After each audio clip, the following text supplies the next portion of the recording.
Шишенгаме. Котак баска майхали отыр анаяқта, блядь. Досың ғой нахуй. Шишенгаме.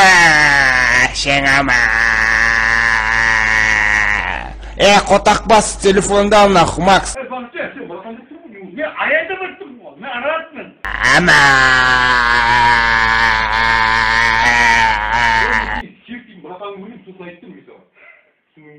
Котак, что делаешь?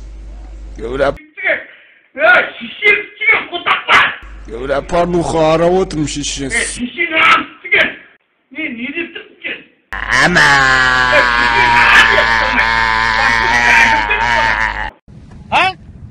Алло, сәлеметсіз бе? Шешеңамна бар, кіріп кет қазір. Менің есімім Жарқын болады. Кіріп бартқан звондап амна дайындап тұрсын. Шешеңнің амыз қақыр ал деймін номерді, деп твоя мал. Мұнда маған 2-3 бала кеп тұр, мен сіздің үй жағыңызда өмір сүрсем болады ма деп, не деп айтсам болады? Шешеңнің амыз сізген пидарас, өшіріп тастан номерді қазір. Өшірмесең ға шегінде өшірем, деп твоя мать бар. Жарқын жақта өмір сүр деген компания. Шешеңнің амыз өтірік айтпа, мұқаштан алдың мен Астанаға келген, соған берген тұғын номер, ешкімге берме деген.